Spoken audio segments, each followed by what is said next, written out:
Ya, pemirsa, Badan Nasional Penanggulangan Bencana atau BNPB mencatat per Senin 12 Juli 2021 penambahan kasus COVID-19 mencapai lebih dari 40.000 kasus per hari.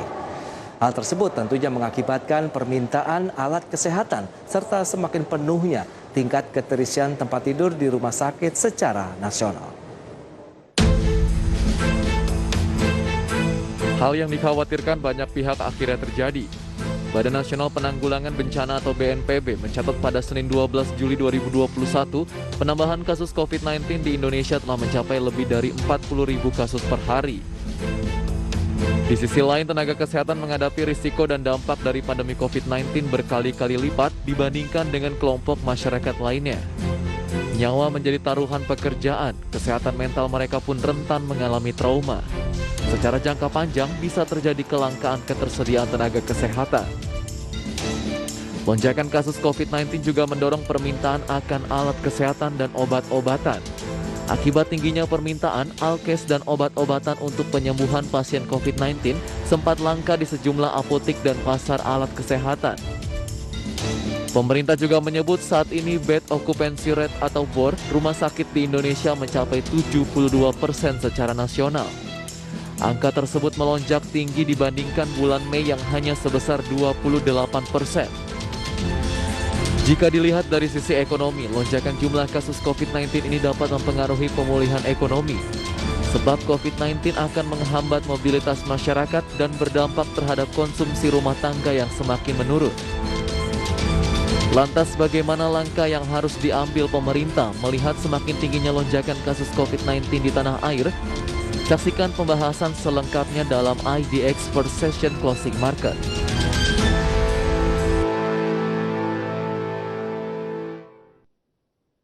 Ya, pemirsa, tingginya permintaan alat kesehatan dan obat-obatan yang masih berada di bawah bayang-bayang impor, serta potensi berkurangnya tenaga kesehatan menghantui tanah air. Kita akan membahas topik yang menarik ini bersama dengan rekan Mangi Feracong. Ya, selamat siang Mangi. Ya, halo Mangi. Ya, halo Pras, selamat siang. Ya, menarik ya tema kali ini terkait dengan penambahan kasus positif yang kemarin juga memang menyentuh lagi rekor baru di atas 40 ribuan begitu kasus per hari. Tapi di sisi lain memang adanya juga penambahan dan tembus rekor juga nih dari jumlah pasien COVID yang berhasil sembuh di Indonesia.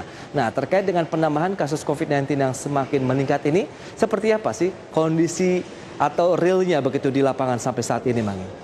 Baik, terima kasih Pras. Ya pemirsa, memang dalam beberapa waktu terakhir untuk penambahan kasus harian COVID-19 secara nasional menunjukkan adanya peningkatan yang sangat signifikan. Karena pada tanggal 10 Juli 2021 lalu, penambahan kasus harian mencapai 35.000 kasus. Kemudian memasuki tanggal 11 Juli 2021, jumlahnya kian meningkat lagi, bahkan mencapai 36.000 kasus. Dan akhirnya hal yang paling dikhawatirkan oleh banyak pihak, ini akhirnya terjadi Pras. Seperti yang sudah Pras sampaikan tadi, ternyata penambahan kasus COVID-19 secara harian pada tanggal 12 Juli 2021 atau Senin kemarin Pras, ini mencapai lebih dari 40.000 kasus. Yang artinya jumlah tersebut ya merupakan rekor tertinggi jumlah paling banyak ketika pandemi COVID-19 ada di Indonesia sejak Maret 2020 lalu. Dan tentunya salah satu penyebab semakin masifnya lonjakan COVID-19 di Indonesia adalah karena momen libur pada Idul Fitri ya pada bulan Mei 2021 lalu dan juga masuknya varian Delta dari India ke Indonesia. Yang ternyata pada faktanya varian Delta ini juga dalam penyebarannya ya, ini 60% lebih cepat dibandingkan varian virus COVID-19 yang lainnya seperti Alpha, Beta, dan lain-lain. Dan bahkan ya, Menteri Koordinator Bidang Kemaritiman dan Investasi, Luhut Binsar Panjaitan ini menyatakan ketika penambahan kasus harian COVID-19 sudah mencapai 40.000 kasus, ini kita sebenarnya harus was-was Pras. Karena jika dicermati lebih jauh lagi ya, akan ada beberapa dampak yang bisa ditimbulkan. Nah, salah satunya adalah akan semakin tingginya permintaan ya terkait dengan alat kesehatan dan juga obat-obatan. Sedangkan saat ini untuk alat kesehatan dan obat-obatan saja kita juga masih harus impor dari negara-negara lainnya untuk memenuhi kebutuhan di dalam negeri. Dikhawatirkan jika kondisi seperti ini terus terjadi ke depannya, maka tidak menutup kemungkinan Indonesia ini akan mengalami kelangkaan ya terkait dengan alat kesehatan dan juga obat-obatan. Selain itu, tentunya lonjakan kasus COVID-19 di Indonesia atau secara nasional juga menyebabkan tingkat keterisian tempat tidur di beberapa rumah sakit ini juga semakin meningkat. Nah, kalau hal seperti ini juga terus dibiarkan ya, terus terjadi ya, ini bisa menyebabkan rumah sakit bisa kolaps. Kemudian juga tenaga kesehatan juga keberadaannya akan semakin terancam. Karena sebenarnya pada saat ini, kondisi saat ini saja, tenaga kesehatan ini sudah mulai kewalahan Pras menghadapi lonjakan pasien dari COVID-19 yang tersebar ya di berbagai daerah di Indonesia. Bahkan lonjakan kasus COVID-19 saat ini juga menyebabkan jumlah zona merah di Indonesia, terutama di Pulau Jawa, jumlahnya kian meningkat, kian masif dibandingkan waktu-waktu sebelumnya. Dan memang itulah beberapa hal yang bisa saya sampaikan ya terkait dengan lonjakan kasus COVID-19 yang ternyata juga dikhawatirkan akan menyebabkan dampak-dampak yang sudah saya sebutkan tadi begitu ya, dan ternyata juga menyebabkan jumlah zona merah di Indonesia kian meningkat terutama di Pulau Jawa, Pras. Ya, menarik kalau kita cermati dengan adanya varian baru atau varian Delta dari COVID-19 yang penyebarannya tadi sudah Mangi sebutkan 60% lebih cepat begitu. Ini yang menjadi salah satu kekhawatiran sehingga bertambahnya terus zona-zona merah di wilayah provinsi. Mungkin kita tahu Pulau Jawa dan Bali yang menjadi fokus utama dari pemerintah. Namun pada akhirnya seiring dengan penambahan juga yang semakin signifikan akhirnya diperluas sampai dengan 15 kabupaten kota lainnya di luar Pulau Jawa dan Bali. Ada di Sumatera, Kalimantan, Sulawesi bahkan sampai ke Papua. Ini menjadi salah satu kekhawatiran yang perlu ditangani dengan sangat tepat sasaran, kemudian terintegrasi dengan semua pihak begitu Mangi. Tapi kalau bicara mengenai zona merahnya, saat ini jumlahnya apakah semakin bertambah signifikan atau bagaimana Mangi? Iya, untuk jumlah zona merah ya tentunya ketika ada lonjakan kasus COVID-19 juga menyebabkan zona merahnya jumlahnya juga semakin banyak atau kian meningkat terutama yang ada di Pulau Jawa, Pras. Nah, ternyata pada tanggal 20 Juni 2021 lalu untuk jumlah zona merah yang ada di Pulau Jawa ini mencapai 29 kabupaten kota. Kemudian ketika memasuki 27 Juni jumlahnya kian meningkat lagi ya, mencapai 60 kabupaten kota, dan di tanggal 4 Juli 2021 lalu ini jumlahnya sudah mencapai 96 kabupaten kota. Ya, memang akhirnya pemerintah mengambil keputusan untuk menerapkan PPKM darurat ya, khususnya di wilayah Jawa dan juga Bali. Tapi sebenarnya penambahan kasus COVID-19 ini tidak hanya terjadi di Jawa dan Bali saja, tapi juga terjadi di luar wilayah Jawa dan juga Bali, yang akhirnya pemerintah kembali menerapkan atau mengimbau kepada kepala daerah ya untuk memperketat pengawasan dari PPKM Mikro, karena tujuannya adalah untuk menekan penyebaran virus COVID-19 hingga nantinya secara nasional, Pras, kasus COVID-19 ini bisa ditekan di bawah 10.000 kasus dalam satu harinya. Dan tentunya hal itu juga dinyatakan oleh Wiku Adhisa Smito dalam tayangan berikut ini. Selanjutnya, dalam rangka mengoptimalisasi pengendalian COVID-19, maka pemerintah sepakat untuk memperluas cakupan pengetatan kegiatan masyarakat keluar wilayah Pulau Jawa dan Bali. Berdasarkan data Kementerian Kesehatan per 6 Juli 2021, diketahui bahwa 24,7% kasus nasional berasal dari wilayah di luar Pulau Jawa dan Bali. Selain itu, terdapat beberapa provinsi di luar Pulau Jawa Bali yang keterisian tempat tidurnya di atas 65%, seperti Lampung 81%, Kepulauan Riau 77%, Kalimantan Timur 74%, Papua Barat 73%, Kalimantan Barat 70%, Sumatera Selatan 69%, Bengkulu 66%, dan Sumatera Barat 65%.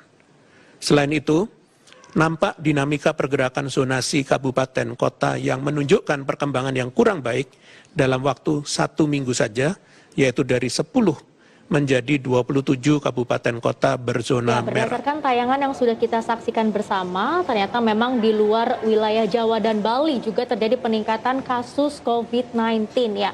Bahkan dari wilayah di luar Jawa dan Bali ini menyumbang sekitar 24% ya terhadap kasus nasional atau kasus penambahan COVID-19 di Indonesia.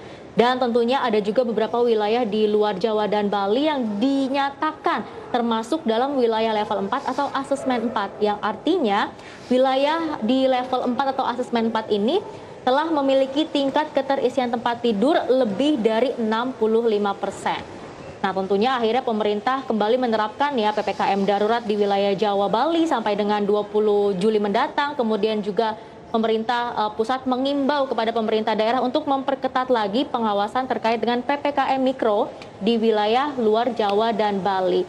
Tapi apabila kasus COVID-19 ya, terutama di wilayah Jawa dan Bali ini juga tidak bisa ditekan hingga 20 Juli mendatang, Pras, ada kemungkinan, ini pernyataan dari Menteri Keuangan Sri Mulyani yang menyatakan bahwa bisa saja nantinya PPKM darurat di wilayah Jawa dan Bali ini akan diperpanjang sampai dengan bulan Agustus 2021 mendatang. Dan tentunya kita tahu ketika PPKM darurat ini kembali diperpanjang, kembali diterapkan, akan ada sektor-sektor yang semakin tercekik, Pras. Ya, akan semakin mengalami kerugian yang semakin besar. Antara lain ya, sektor pariwisata, kemudian sektor retail, dan juga sektor transportasi, Pras.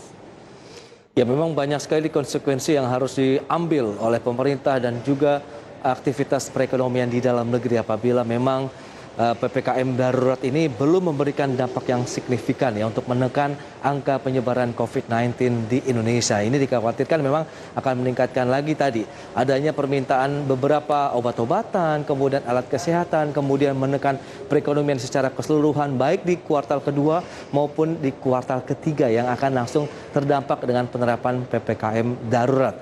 Nah, bicara mengenai peningkatan dari permintaan alat kesehatan tadi juga Mangi sudah disampaikan memang peningkatnya juga sangat signifikan. Kemudian ada lagi bed occupancy rate di rumah sakit juga semakin terbatas. Lantas seberapa besar juga nih permintaan alat kesehatan dan apakah juga pemerintah sudah menyanggupi dari kebutuhan yang ada? Oke, Pras, salah satu alat kesehatan yang memang saat ini dibutuhkan oleh masyarakat adalah tabung gas oksigen ya. Dan ternyata berdasarkan data dari Dijen Industri Kimia, Farmasi, Tekstil, Kementerian Perindustrian, bahwa di masa pandemi COVID-19 ini untuk kebutuhan tabung gas oksigen medis ya dalam satu hari ini mencapai sekitar 800 sampai dengan 900 ton. Dan ternyata jumlah tersebut ini meningkat sekitar 69,3% dari kondisi normal.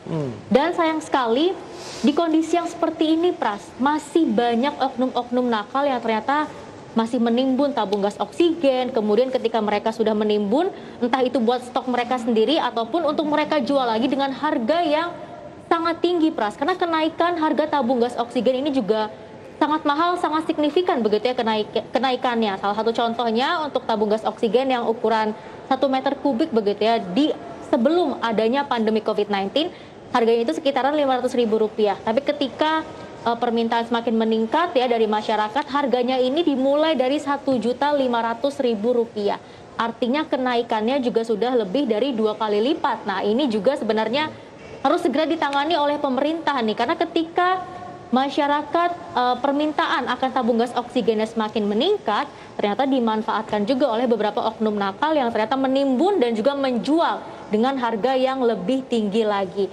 Dan sayangnya ketika permintaan tabung gas oksigen ini semakin tinggi, kita sebenarnya Indonesia begitu ya, masih harus mengharapkan tabung gas oksigen dari negara-negara lainnya. Artinya kita juga masih impor nih, Pras, terkait dengan tabung gas oksigen. Dari dalam negeri sendiri ternyata juga belum bisa memenuhi kebutuhan secara banyak begitu ya untuk kebutuhan tabung gas oksigen di dalam negeri, karena memang kita produksinya juga masih lemah dan saat ini juga masih digenjot oleh pemerintah yang akhirnya secara tidak langsung kita memanfaatkan jasa impor begitu ya dari negara-negara lainnya. Salah satunya adalah China yang mengimpor paling banyak alat kesehatan, kemudian juga bahan baku obat-obatan bagi Indonesia. Nah, kalau tadi saya sudah cerita terkait dengan alat-alat kesehatan, bagaimana sebenarnya dengan pemenuhan obat-obatan di dalam negeri sendiri, Pras? Apakah saat ini impornya semakin tinggi atau justru bagaimana, Pras? Ya, kalau kita bicara mengenai kondisi obat-obatan, apalagi di tengah pandemi ya, kebutuhannya juga pasti akan mengalami peningkatan yang signifikan. Seiring juga dengan alat kesehatan yang juga mengalami peningkatan ataupun permintaan dari masyarakat yang membutuhkan juga mengalami lonjakan yang luar biasa sekali.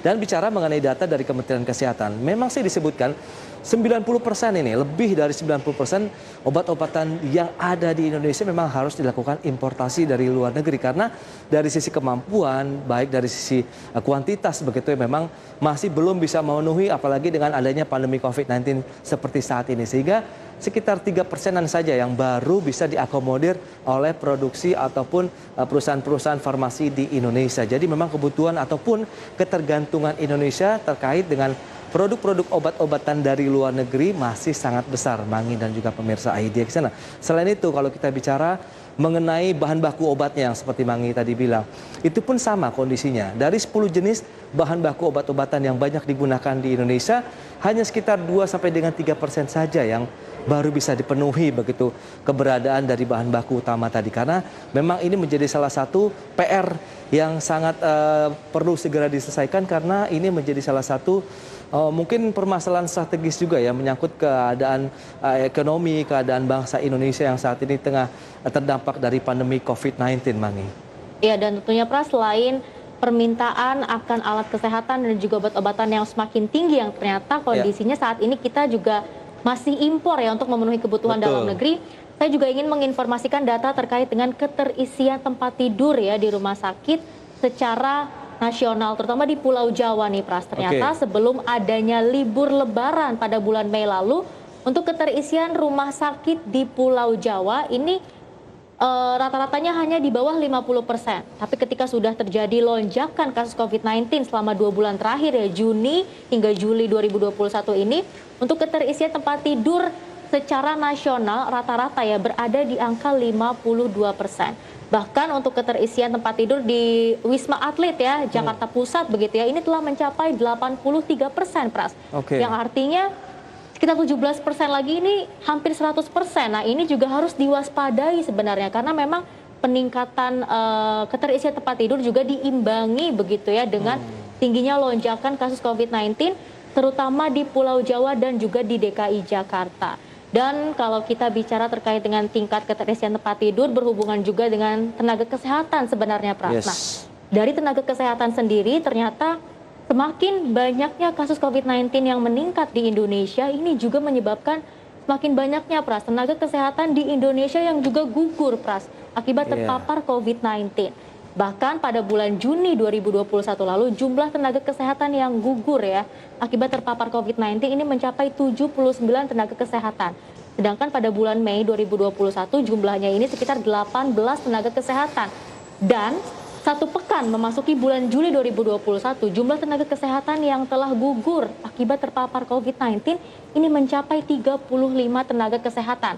1 minggu loh, Pras, 1 minggu masuk di bulan Juli begitu ya. Kemudian ternyata jika kita kalkulasikan selama adanya pandemi COVID-19 di Indonesia dari Maret 2020 lalu, jumlah tenaga kesehatan yang telah gugur ya ini mencapai 1.071 tenaga kesehatan. Dan memang lebih banyak didominasi oleh dokter-dokter spesialis yang usianya sudah lanjut dan juga ternyata ini memiliki komorbid, Pak Pras.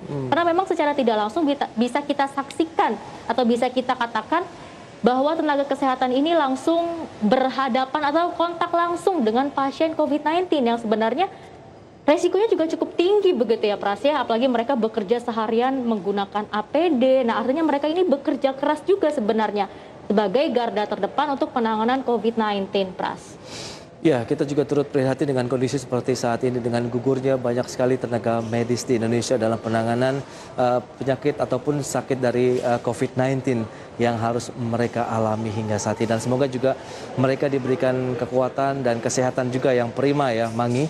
Dan bicara mengenai dampak dari kekurangan tenaga medis ini, seperti yang Mangi bilang tadi, ketergantungan dan juga adanya importasi alat kesehatan dan obat ini seperti apa jadinya? Oke, Pras, dampak jika kita keterusan ya ketergantungan impor alat-alat kesehatan dan juga obat-obatan, nantinya hingga beberapa waktu ke depan Indonesia ini tidak akan pernah mencapai kemandirian di sektor kesehatan. Karena lagi-lagi untuk memenuhi kebutuhan obat-obatan dan juga alat kesehatan di dalam negeri sendiri, kita harus masih melakukan impor dari negara-negara lainnya. Nah, di mana ternyata pada tahun 2020 Cina ini menjadi negara nomor 1 yang paling banyak mengimpor alat kesehatan dan juga obat-obatan kepada Indonesia, yaitu porsinya sekitar 60%. Kemudian di posisi kedua ini ada India dengan jumlah sekitar 30%. Dan yang di posisi ketiga ada Eropa ya sekitar 10% mengimpor obat-obatan dan juga alat kesehatan kepada Indonesia. Nah, kemudian dampak selanjutnya yang bisa ditimbulkan ketika Indonesia ini masih ketergantungan impor alkes dan juga obat-obatan. Bagaimana jika negara pengimpor juga mengalami lonjakan kasus COVID-19? Seperti yang saat ini terjadi di India ya, karena di India sedang terjadi yang namanya tsunami COVID-19. Dan kalau Pras dan pemirsa ingat beberapa waktu lalu India ini juga sempat melakukan embargo vaksin, Pras. Di mana India tidak mau mengirimkan vaksin AstraZeneca kepada negara-negara lainnya termasuk Indonesia karena kebutuhan di dalam negerinya sendiri juga cukup tinggi. Nah, dikhawatirkan hal-hal seperti ini akan kembali terjadi pada beberapa waktu ke depan jika memang Indonesia masih ketergantungan impor ya, alat kesehatan dan juga obat-obatan. Kemudian yang dikhawatirkan lagi ketika lonjakan kasus COVID-19 ini semakin tinggi, artinya keberadaan dari tenaga kesehatan juga akan semakin terancam. Karena kondisi pada saat ini ya, tenaga kesehatan ya, dokter-dokter, perawat, tenaga kesehatan semuanya ini sudah mulai kewalahan sebenarnya, Pras. Karena lonjakan pasien COVID-19 ini tidak diimbangi dengan jumlah tenaga kesehatan yang khusus ya menangani pasien COVID-19. Kemudian jika hal ini terus dibiarkan terjadi, maka dikhawatirkan angka kematian juga akan semakin tinggi ya. Siapa yang akan merawat pasien COVID-19 kalau jumlahnya semakin meningkat, tapi tenaga kesehatan juga tidak diimbangi untuk ditingkatkan, begitu ya, dikhawatirkan angka kematian akan semakin tinggi, penularan COVID-19 juga akan semakin masif, yang pada akhirnya juga akan berdampak buruk terhadap perekonomian secara nasional. Dan bisa saja APBN kita akan bekerja lebih keras lagi, begitu Pras. Dan tentunya di beberapa rumah sakit ya secara nasional memang mengalami peningkatan kunjungan pasien ya, khususnya pasien-pasien COVID-19 bagi rumah sakit rujukan yang ditunjuk oleh pemerintah. Tapi kan ada beberapa rumah sakit yang memang tidak ditunjuk oleh pemerintah sebagai rumah sakit rujukan. Dan ternyata rumah sakit tersebut ya, ini juga mengalami penurunan kunjungan pasien sekitar 60 sampai dengan 70%. Karena ada imbauan dari pemerintah ya kepada masyarakat, kalau nggak sakit-sakit banget, mendingan nggak usah ke rumah sakit deh gitu ya. Kita pun sebenarnya pada saat ini juga agak khawatir ya Prasnya ketika kita sakit, kemudian ingin pergi ke rumah sakit, itu agak khawatir terpapar COVID-19. Dan hal itulah yang ternyata menyebabkan ya rumah sakit yang bukan rumah sakit rujukan COVID-19 ini mengalami penurunan kunjungan sekitar 60 sampai dengan 70%. Kemudian saya balik lagi ke dampak impor begitu ya, ketika impor ini terus dilakukan tentunya akan membuat Indonesia ketergantungan, neraca dagang kita akan semakin defisit begitu ya, kemudian nilai tukar rupiah akan semakin tertekan dan tentunya industri terkait ya, salah satunya industri kesehatan ini tidak akan bisa berkembang ya, karena tidak bisa bersaing dengan produk-produk dari impor tadi. Kemudian jika industri dalam negeri ini tidak bisa bersaing, dikhawatirkan akan terjadi PHK. Kemudian jika PHK terus terjadi, imbasnya juga akan berdampak buruk terhadap perekonomian nasional. Tapi sebenarnya kalau kita bicara soal impor ya, memang impor ini merupakan jalan keluar yang bisa diambil untuk jalan keluar singkat atau jangka pendek saja, Pras. Tidak bisa dilakukan secara terus-menerus ya. Karena kalau dilakukan secara terus-menerus, dampaknya juga akan semakin buruk terhadap perekonomian. Nah, kalau dampaknya sudah saya beberkan nih panjang lebar ya kepada Pras dan juga pemirsa, kira-kira solusinya harus seperti apa ya Pras ya untuk melihat atau menangani keadaan lonjakan COVID-19 di Indonesia saat ini, Pras? Ya, kalau bicara mengenai solusi sebenarnya pemerintah sudah memikirkan dengan matang. Tapi kalau mungkin bisa kita tambahkan adalah bagaimana pemerintah juga harus berani nih, untuk mengurangi importasi tadi alat kesehatan, kemudian dari obat-obatan yang sebagian besar juga masih berasal dari luar negeri. Jadi dengan apa? Misalnya meningkatkan lagi investasi. Harus investasi atau mencari investor-investor yang ingin menanamkan investasi mereka di sektor kesehatan, obat-obatan dan juga alat kesehatan di Indonesia. Tentu dengan beragam insentif dan kebijakan yang juga bisa dikatakan win-win solution begitu. Satu sisi kita membutuhkan kehadiran misalnya pabrik-pabrik farmasi, obat-obatan, kemudian alat kesehatan yang juga dengan produksi skala besar, apalagi di tengah pandemi COVID-19 seperti saat ini. Tapi adanya juga belait ataupun salah satu keuntungan yang bisa didapatkan oleh para pelaku usaha ataupun investor yang ingin menanamkan modal mereka di Indonesia di bidang kesehatan, alat kesehatan, dan obat-obatan.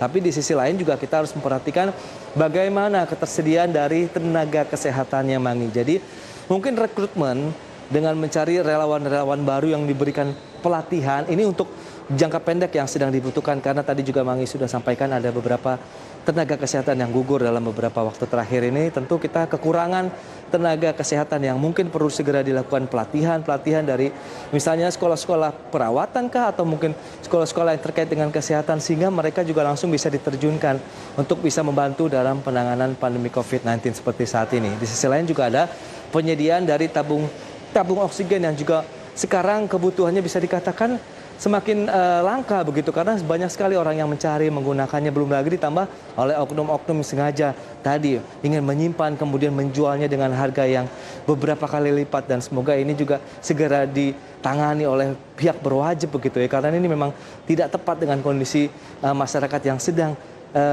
berduka dengan adanya pandemi COVID-19 seperti saat ini, Mangi.